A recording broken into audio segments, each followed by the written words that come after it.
Gaming Gladiators lose, they tie with Talon and EG, and they would be playing both tomorrow. Yep. So no matter what, Gaming Gladiators are playing tomorrow. It's just a matter of, are you playing for upper bracket or survival? Indeed. Celery. Celery's playing for survival. He's dead. 2 kills for EG. The bounty runes are split. But yeah, very good start for EG. Seasmile got both kills. We get to see Pangolier again. Diffusal carrier against that Morphling, kind of the... You want to look at it this way, the older school counter to Morphling. Older school meaning 2 weeks ago. Wasn't working then, though. It's been a long 2 weeks. Everything has changed. Morph is losing now, in general. Usually to AM. But Void has been like the #2 choice, I feel like, from a core standpoint. So... Well, with this 2-0 for Seasmile, he should be doing pretty well for himself in mid. I think Quinn is still going to be able to float this lane and maybe draw, but probably not pull ahead of Pango in net worth. That would be quite the accomplishment in the first 5 minutes. However, the hero I want to focus on the most in this game is Whisper on the Batrider, because this guy, for me, is perhaps the best offlane Batrider in the world. There's been a phase where this hero wasn't really particularly popular. EG would pick it, and he would just go beyond godlike, absolutely crushing his lane, snowballing the game. And he was playing when other bats were going like Travels, BKB. Whisper was going Tranquil Boots, Drum. And he would literally just go hyper aggressive, run at people in the mid game. And this game he has a bounty hunter to play with. So maybe we'll see that style out of him in this game. I'm very curious, but this hero is pretty hit or miss as an offlaner. Let's see if he can hit this time. Yeah, I haven't really gotten to see too much of him in the past couple weeks, at least. It's not a little bit more popular in the earlier stages of Tofu. The patch as Tofu ticking away slowly to that time dilation, but will outlive it. But bottom lane, Matthew has to find the Fairy Fire. Will go down to dyrachyo. Celery getting dove under the tower by Whisper. It's going to take quite a while for him to go down. He might actually die. Might actually drop. He's going to try to go for the courier before his death, but he will not get it in time. Yeah, not sure how Matthew got in kill range. Meanwhile, mid lane, Quinn bottling up. Seasmile not going to get the kill. Still with the Shadow Strike applied. And, well... Immediate bottle refill. Well, his bottle actually wasn't empty. For both teams. Yeah. This mid lane is important. Matthew is going to cover this rune. Celery will realize. And this is the hero that started out, and I remember vividly, one of the few things I remember vividly, Cinderin. Yep. Is the bounty hunter at the beginning of 7.33 was insanely good, especially on Matthew in the laning stage. Yep. And basically would win the game for EG a lot of I remember this vividly as well. It's like it was less than a month ago. It's truly... It's truly... We forget a lot of things in a month. We do. We do. But... Yeah, but since that's the other hero-player combination this game. I mean, there's actually multiple hero-player combinations on EG in this game. I think Pakaz on the Void has also been looking really good. So. Yeah. And for Gaming Gladiators side, it's trademark all across the board except Celery on the Lion, which isn't exactly their first, second, third, or fourth choice for this guy, but in this game they see the value against the Bounty Hunter, or against the Void in particular. But yeah, Quinn's Co-op, Ace on the Timber, dyrachyo Morph, also trademark heroes for them. And but why do you think Bounty has fallen off, though, in this patch? It's a good question. I guess players have become more observant about gate rotations, and they get caught off guard less. Because obviously the hero's snowball potential comes from that early pressure. Doesn't find the kills. That's one thing. The other thing is, in the flow of the game in many of the series has been slower. And once the game starts slowing down, Bounty Hunter becomes a worse pick because he doesn't offer as much if you're not very kill hungry as a team. Going back to your first point, I think in addition to the gate, it's not, I don't think it was just the gates, it's the entire new patch. People are trying to process this. Yeah. They can't even begin to fathom a hero coming into them invisibly, constantly, from everywhere around the map. Now they're used to it. Now it's second nature. Of course, not the bounty runes. They still haven't figured that one out in this patch. As Whisper with the Fireflyer into dyrachyo. He will be fine. He'll be able to shift into strength and so fine. The main high-impact Batrider performances we've seen from Whisper was on the old Bat, where you would max the sticky napalm, generally speaking. Now, most of the time, Bats are maxing out the Firefly, which makes for a different dynamic. You slow the enemy less, but you deal more reliable damage over time. That was Tofu with the concussive shot into the Impale. Matthew is done for. very well prepared there from Gaming Gladiators with the Sentry, with 3 heroes. Really trying to shut down Matthew and not allow him to run the show. It's like you pointed out, he has ever so many times on that hero. Seasmon made, as expected against Quinn, this is pretty much a draw because Pango had 2 kills before the lane started. So that's the good news for EG here. And honestly, more or less, the only truly good news is this bot, or is this mid lane, because Bad is losing bot. The Void is definitely not looking too hot top either. It's not terrible, but Ace with the 21 and 11 is having a free time on his Timber Saw. We'll see. We'll see how long Pakaz actually gets to feel comfortable in this lane, because one thing about this matchup, historically speaking, is that Void would actually just sit in lane against Timber, and whenever he would spam his spells, you'd do this. But Timber does more right-click damage now, since he's a universal hero. Yep, so, good old universal stat. So the harassment is actually going to be more meaningful against the Void over time, as these attacks do start to... I guess Timber right now in this game probably has 20 more damage than he did in 732, which becomes meaningful pretty quickly. Matthew again, he's dusted. Impale is there. And he's done. And they're going to try to give this to Quinn, and they do so. They are really not 6 minute is top though, so C Smile will be able to snag the haste. Good rune on Pango. Allows him to stick on his targets without using ults. So he could maybe run down some unsuspecting support or an unsuspecting Quinn. Smile. Yep. Making use of exactly that. Although he's tanking a lot, we'll have to use his ult, but blood grenade. the blood grenade actually gets the kill. C Smile, oh my God. That's a lot of damage coming in. Remember, he's not completely immune to magic. So between the right clicks and the magic spam, Gaming Gladiators able to get a trade that they probably shouldn't have gotten. Officer, I promise I forgot my license at home. Oh boy, that was not. How is that something anyone says to the cops? Radiant are scanning. I forgot my light. Like, what does that even mean? He was clearly not a capable driver, but come on. You're really showing that you don't have a license. What do you mean? Maybe they do things different in Denmark. What would happen if you didn't have your license and you got pulled over by a cop? I wouldn't say I forgot it. What would you say then? I'd say I'm fucked. Say, please put down the gun, sir. Put down the gun. Yeah, we do things differently in Denmark. You're right, actually. Top lane. Oh, that's a lot of burst. They have enough before the hex ends. So Pakaz takes the tumble.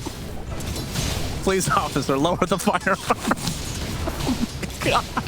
Well, that's going to be a level 6 for the Timber Saw, and this is actually pretty bad news for Pakaz, because not only is he getting out-leveled, but this opens the door for more ganks with maybe just the Skywrath. I'm not sure Lion is even going to be necessary for the next kill. Between the Silence as well as Timber's massive damage output. Oh, we have the Ancient Seal. Quinn does have Sonic Wave, but they just haven't done enough damage for him to get bursted through. But Quinn, okay, he blinks for the double damage, but now that he's done that and used the Sonic Wave, C Smile gets a nice opening with his ult. The perma stun is not quite there, but their swashbuckle is enough to get that kill. He connected that one on Celery as well. I was wondering if they had any follow-through, but not enough mana on Panda there to maybe go for a secondary. But they got the primary kill they were looking for. Good news there for EG in the mid lane, but of course, the looming threat. How many games have we cast this week of absolute free farm Morphling? It is many.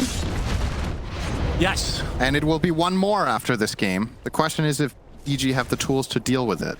Celery getting chased. Gonna have to no Chrono for this kill probably. Yep, he will do exactly that. And he'll take his time. As Ace now completely surrounded. You can see the time dilation finally wearing off, but that is a very annoying spell to work against if you're Ace. He is tanky enough to withstand everything though, despite not having anything more than... is he actually going to finish the Vanguard? We've been seeing kind of different iterations now that they've changed the whole Vanguard not being able to disassemble into the Octarine. Looks like he will still finish it. Went for the Soul Ring first. Yeah, what do you go in this game? Vanguard into probably just straight Lotus? Isn't that just amazing here? Track, Lasso. I think that's already enough reasons to get a Lotus, I think. But maybe it's still going to be Octarine before. We'll see. Quinn. Just on to Matthew. Doesn't have Sonic Wave. really putting a lot of emphasis on shutting down Matthew's bounty. This is clearly something they talked about pre-game. And I think Winter talked about it. If this hero or the team in general, it doesn't get off to a decent start, bounty can fall off so hard. Yeah. Like if he's like way behind, sure, if you get like a great team fight with track kills, you can catch up, but otherwise, he feels quite useless. Basically like a creep in a lot of these games when he just hasn't found the impact early on. And it might be time to hunt some couriers for Matthew sometime soon. Dire's By the way, I want to point out, Ace hasn't skilled Whirling Death. I feel like that's very rare in this tournament on Timber. 0-4-2 build on the Timber. Interesting. Maybe this is a specific thing against Faceless Void that you do, but most players will maybe even skill at level 1 in many matchups. So curious to see when he's going to put that point, if it's going to be a level 8 thing or if it's going to be a level 10 thing, or level 11 even. Give values to the talent higher. I think he shouldn't, but... Yep, that's probably the first time I've ever seen that. It's like Dota. I feel like you're missing out on a lot of potential damage they could have had with 1-3-2. Rolling Thunder, I hear it. See Smile. Yeah. He's gonna be able to get Ace initially. Whisper has lasso, but actually no, he doesn't. He hasn't leveled it yet. Okay, I don't know how they were gonna get that kill. he has a free skill point. Oh, he's still holding it. Okay. Radiant's middle tower is under Maybe he attack. realized that Ace hadn't skilled Whirling Death and he's looking to one-up him by not skilling Lasso. I think that is the more creative build of the two. It's the more impactful spell. Yeah. Well, Radiant's middle tower is Whisper under goes through the attack. gate, finds a dyrachyo, Damn, he is... but Whisper's pretty tanky. How is dyrachyo 2k ahead of Void?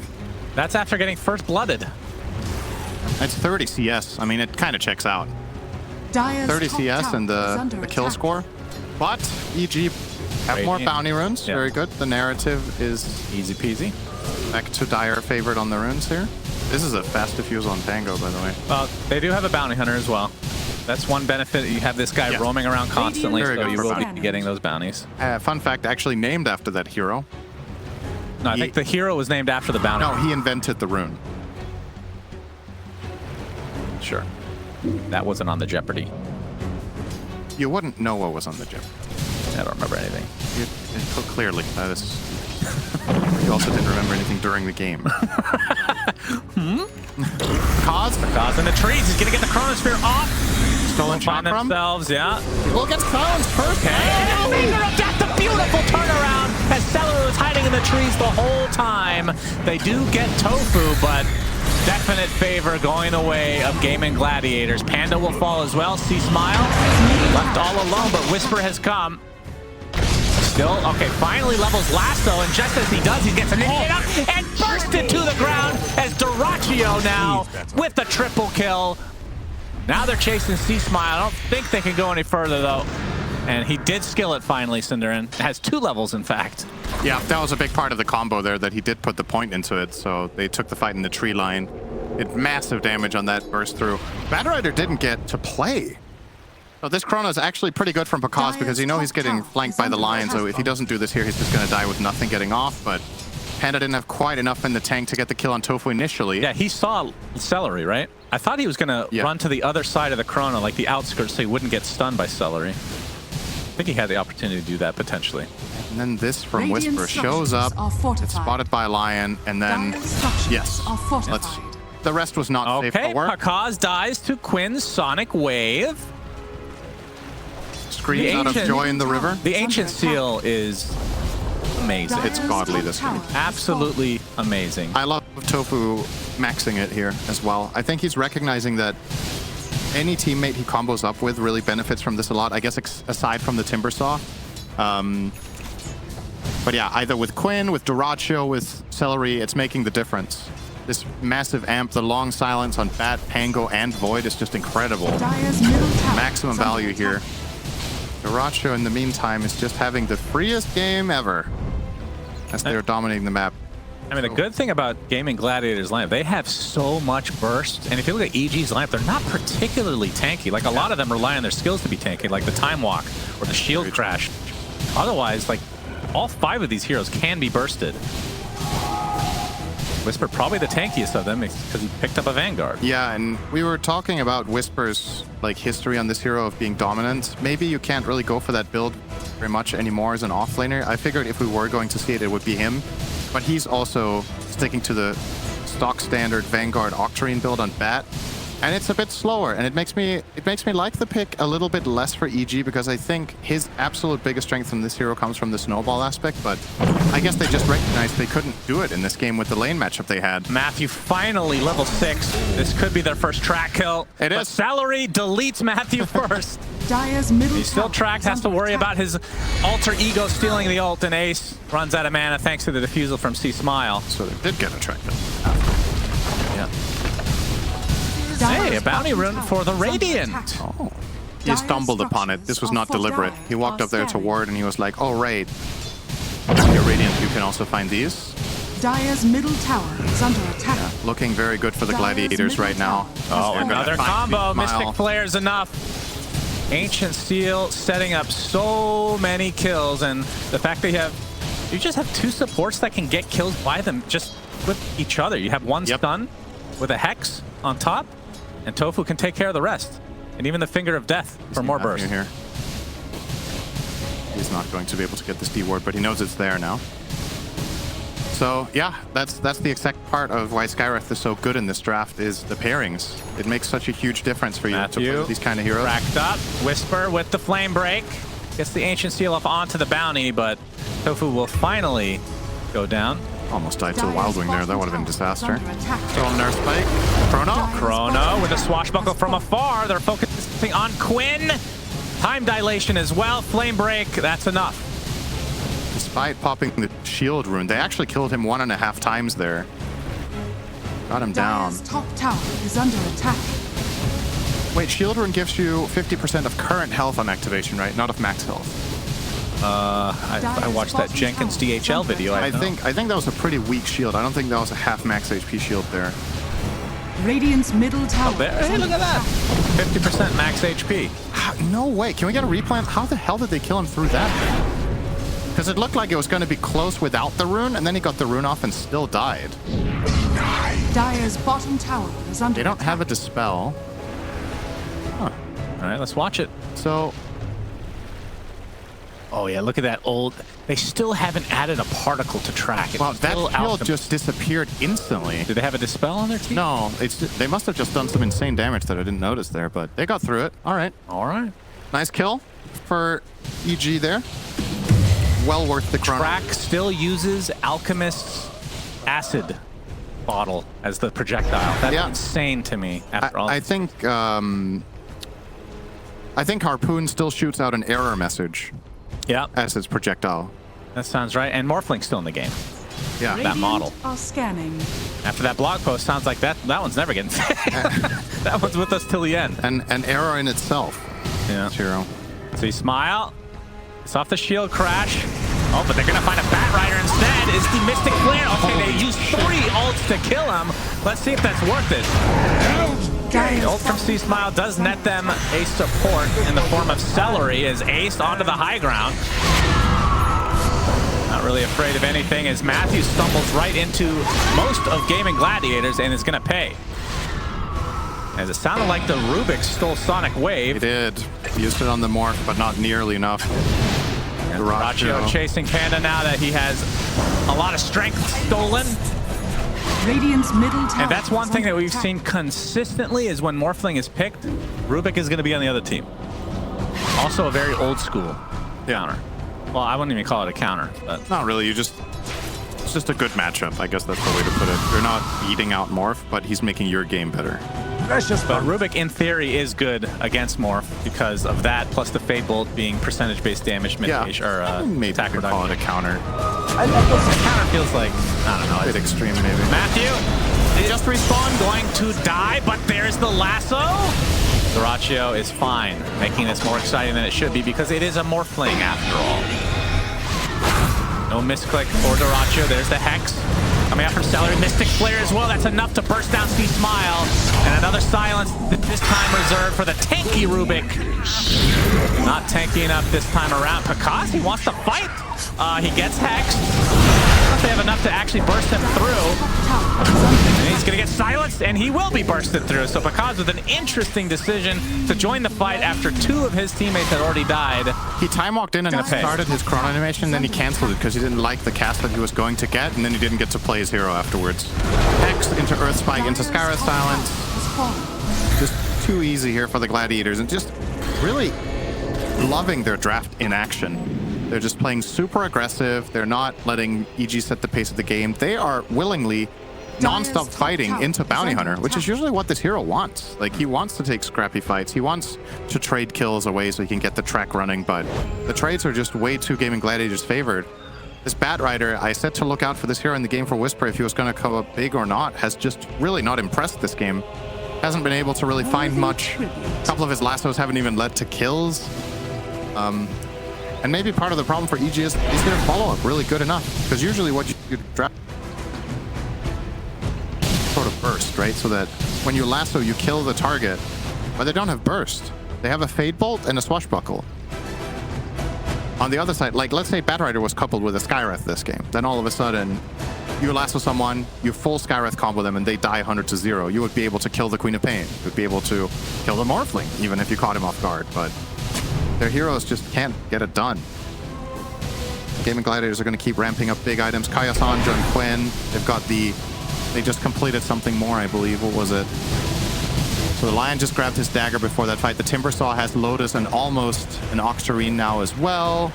So the heroes are starting to accumulate a ton of health, and that is a problem for EG's heroes to deal with. That should help. Will be struggling to find the picks that they want. Speaking of health, Panda has a lot of that. For now. Yep. Now he doesn't have so much. Let's put their burst to the test. Easy kill. Yep. 11k lead for Gaimin, and I'm sure they're thinking about Roche relatively shortly. Yeah. They don't have the best team for taking it, but with this kind of a lead, I think it's relatively safe, although they have to worry about chrono. But then at the same time, the panel did talk about they don't really have a chrono into anything. Yeah. Like, if they had even just a Skywrath, that's something. Absolutely. They don't have anything to go with it, just a Swashbuckle, really. And it makes you wonder when the draft began, right? So what was the pick order? The first pick was Timber, and then EG picked, was it Bat Rubick? Or was it? I think it was Bat Rubick, right? It was Bat Rubick? Yeah, it was. So that could have been Bat Sky. That's a hero EG have played a lot themselves and really had a lot of great games on. They've also had some misses, but overall it's looked like one of their best heroes, and I think that would have been a really nice pairing with the Bat together against the Timber. Instead of that Rubick. I mean, we have seen Skywrath fail a lot at this tournament just because, well, especially when you pick the 2 supports early, like the Lion, Skywrath together, that is punishable. If you have like any type of summon hero, which they don't have, they get run over. Like, there's a Lycan in this game, or a Beastmaster, or whoever. Very true. But I guess they felt confident with that after Bat was picked, but I mean, for EG, that Bat could have absolutely been mid, and Whisper could have played an off lane, but I don't know if Whisper plays like it, actually. Maybe that's like a little bit of a hole in their hero pool that Gaimin are taking advantage of. Because you're absolutely right, the Sky and Lion have overlapping weaknesses. I mean, even a Brood. I don't know if that was banned, but like C-Smile can play that. Yep, right? Absolutely. I'd have to go back and see what the bans were, though. There's definitely different options, and those are not even the only ones that we've just mentioned, but definitely goes to show that EG might have not taken the right approach to this game in terms of draft. I think they put a lot of pressure on Whisper to really snowball the game as bad, and you can't reliably do that against these heroes, I would say. We had to have an outstanding performance. Yep, hard mode activated for EG. Time for dyrachyo to go for it. They not only are they against the Morphling, but he's not only top net worth, he's top net worth by a sizable margin. And when that's the case at this, I mean, the literal 5k difference between him and anyone on EG.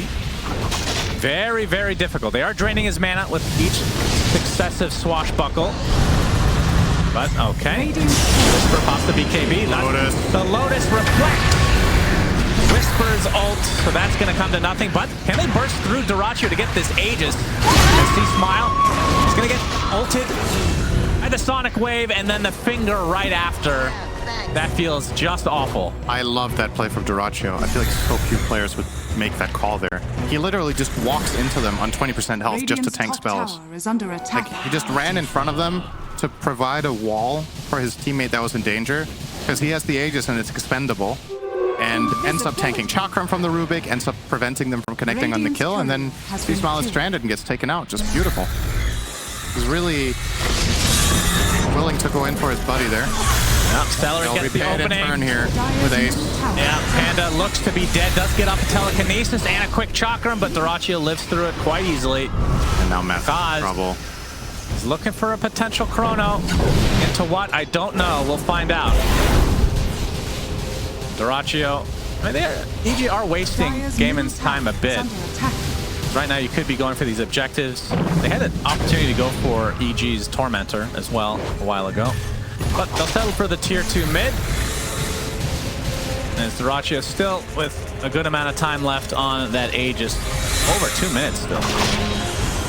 As the swashes continue in, but the Hex initiation onto Pakaz. Mystic Flare, it's enough. Again, they're just showing how much burst they have as Whisper gets off the lasso onto this annoying-ass Tofu Skyrad. And C-Smile, you can see, that's the only hero he cares about. Because he's gotten him killed many a time. And Stellar, okay, he's going to find him with the Swashbuckle as well. So both supports for Gaiman are dead. How much will that matter? Panda comes back into the fight and dies again as the tier 2 finally goes down. Okay, well, maybe not. A very stubborn tier 2 tower. Oh, the Force Staff Matthew assassinating the car. That was going to be an Oxarine. Yeah, and he's very upset about it. Oh, reflected track. Okay, give me the money. Delicious. Yeah, that's bonus gold for Timber because he's the one casting the track. Well, your team gets it too, though, right? Yeah, but you get more, right? Am I going through a time machine here? I mean, Bounty gets more, right? I think so. Yeah, he gets way more. I think it was always like that, though, wasn't it? The track has had many different variations over the years, but on level 1 track, you get 130 and your teammates get 40 each. Ace with a nice bounty there.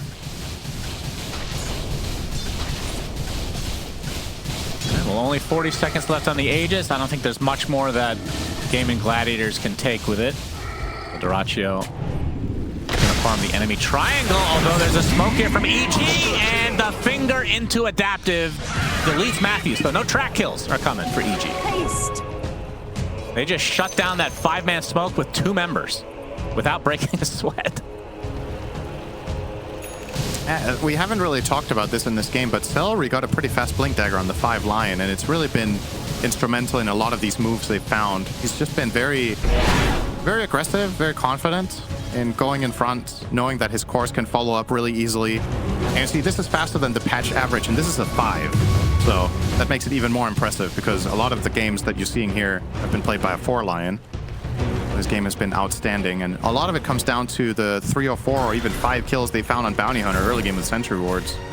He was involved in a lot of those, and I think he got the killing blow on 1 or 2 of them, so that'll make for a pretty quick blink. Whisper frontlining, looking for something. We'll find it. Is the lasso onto Tofu. It's gonna get lifted into the right click of Matthew, who does go down, but a nice double impale into the double sonic wave. Bounty is dead, so it's a 1-for-1. dyrachyo's coming though. Turns it to Void, gets the time dilation off into the waveform, pops the Manta as well. Pakaz with the BKB. Obviously still has the Chrono. I haven't really cast it in a while, but we've mentioned the reasons why. And they've got to be careful when dyrachyo turns into the Void, because he can time walk through them and bash them already. Oh yeah, with the Ag. It is pretty nutty. Like that. Oh my God. Right on cue. And his Scotty is being delivered. He is at 18.6k net worth at 28 minutes. Yeah. That's really good. And I'm just going to go for raw DPS. Tormentor still standing there. Someone could get it. It's almost a disadvantage to the team winning, because they never go for their Tormentor. Just sitting there. EG, hearing my cries, will give Panda his shard. So they have a nice save. Save telekinesis, which is very nice against Skyra and Lion. If you're fast enough, if you're in range, you can get people out of the combo, get them away when they're hexed. Yeah, they definitely won the 50-50 on that shard. I think bounties, even though it in theory could be cool, it's been very underwhelming in basically every pickup we've seen.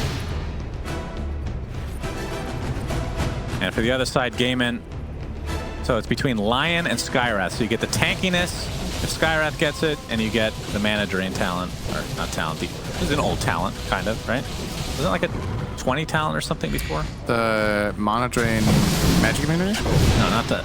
Doesn't it do multiple targets as well? Yeah, I think the multi-target was a talent, but the immunity definitely was not at that time.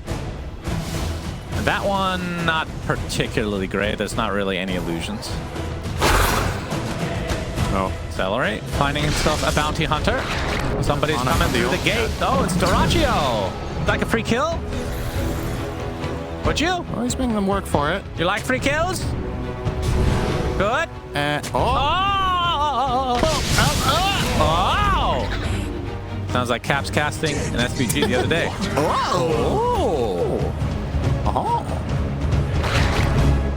Well, what does EG do? I feel like this has been... Oh, gonna drain some mana into the morph. Very nice there. Master. That's 15 talent. Master added again. No, that's Pugna. You got the new voice for Lion. Yes, Master. Okay. We could do... Yes, Master. That's more Peon, actually. Well, Lion could pass as an orc, I suppose. Yeah, he is really ugly. It's that's not. true. It's not too. Oh, that's uncalled for. He has a face only a mother could love. Oh, it makes you wonder who gave birth to Lion, doesn't it? That's true. What do you do as EG here is my question. Like you're kind of low on damage. I think that's really the biggest issue is you have spells that can lock down the enemy team. You have ways of finding them with the bat and the bounty. You can catch and set things up, but even double smoke, a little bit of a uncharacteristic mistake at that level. How did they double smoke? Two separate people smoked it. Yeah, but isn't that a new thing they added? Oh, I think you're right, actually. But are you sure? I didn't see. I didn't see two. I just sworn they used you're correct. I mean, I guess if you use them close enough to each other, time-wise, you still can get unlucky. All right, Rolling Thunder on cooldown. But yeah, they have the catch, but can they kill the heroes? Look at Ace. He just doesn't care. Yeah. Like, why would he? It's like, I dare you. There's a bounty hunter here who is gonna live. Oh, his courier is... Oh, okay. Found it. Oh my goodness. What is Pakaz doing there? What? I mean, when you're behind like this, you do need to take risks, but you literally just saw them there. That isn't... Whoa. I can't believe he was out there. And he got caught off guard by Quinn's Hex as well. Maybe he wasn't accounting for that. Maybe he knew something about Lion's position or whatever. Felt safe, but...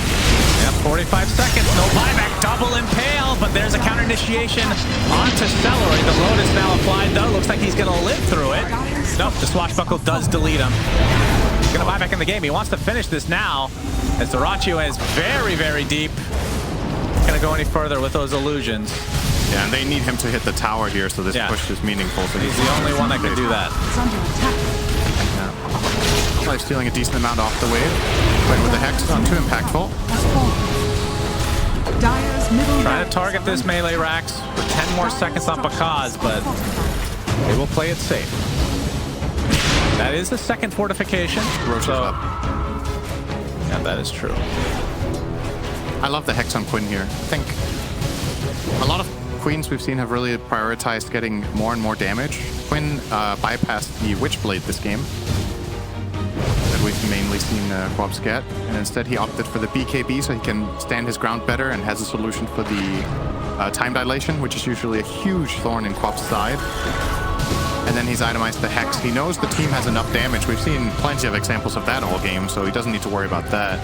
And he's working as like a pseudo-engage, actually. He's just blinking into the enemy team with BKB on, hexing someone, and then they can follow through. So I really like that he's taking that role upon himself in this game. They're running in circles. Shiva's guard now, the Timber. Both teams fully smoked. I mean, theoretically, they can steal Roche. But you can see Gaiman now on the way back. Approaching the Roche off from opposite sides now as Tofu Smoke does pop, so they know that they're up there. Ancient Seal forces Bounty back. See Smile already with the Rolling Thunder. Is going to catch Tofu, who gets forced out to safety. That's a big ult that is down.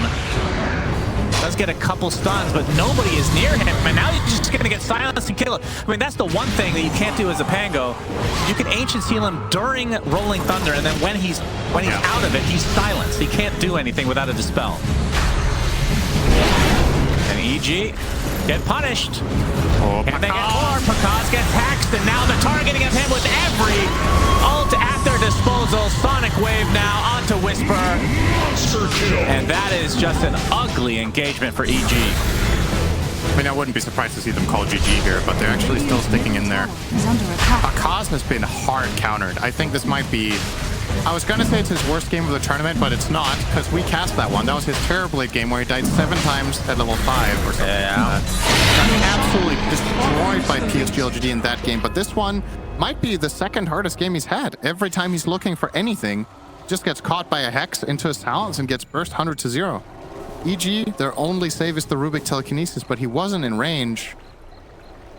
Celery's like, I can't believe it. He's just dying every time. I really do like Tofu's room decor, by the way. Very related, of course. I think we've talked about that very much, but... Yeah, it looks very nice. It's a nice way for the players to show off a bit of personality that we get access to here, but that wall behind him, or curtain or whatever it is pretty... It's pretty zen, you know? I agree. Usually, like with Quinn, it's just like a blank wall. It's like a inside of an asylum. Cell in an asylum. There's a lot of... he fills up the room with himself, so the room needs to be empty. Aegis and Cheese there for Game and Gladiators. Was that the second Hex? No follow-up this time. That was the second Roche Cinder, or was that the third? Should be the second. That was the second one. It was the third Roche that would have killed it really early. Worthy tribute. Well, Quinn has Aghanim Scepter now. Yeah, that was the other item he bypassed when he... Wait, oh, he sold his Falcon Blade. That's how he got it. Because he bypassed the early axe, and he bypassed the Witchblade. Go for a different path this game, and it's worked wonderfully. Keep giving dyrachyo mana with Lion here, counteracting that diffusal pretty nicely, actually. Yeah, very true. dyrachyo looking to finish off this tower, as there's no fortification at the moment for EG.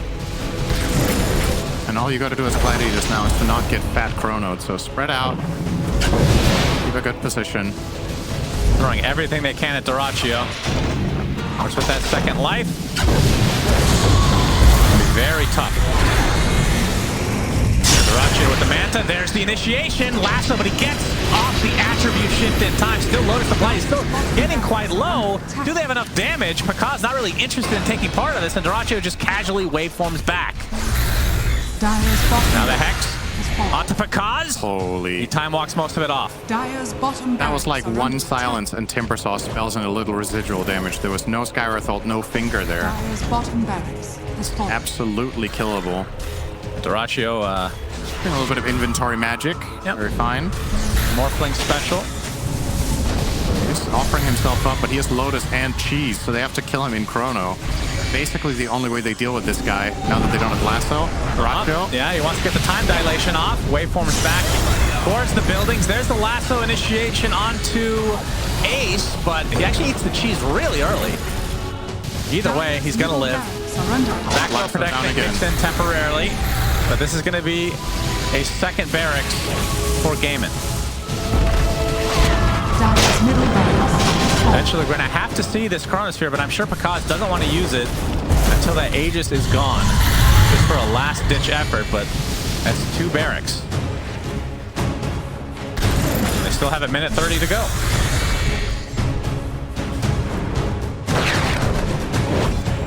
Yep, there. Oh, the combo. There it is. I think I asked this question if that would work with the talent, and it does. I asked that the other day, if you life drain or mana drain an ally, if the multi-shot from Shard can still hit enemies, and it can. So, effectively able to freely drain dyrachyo, because he's also draining the range creeps at the same time. That's pretty cool. I just complimented Lion. Take that back. Heart now on Ace. Yeah, he is big. Good luck killing him. 4,500 HP. 140 regen.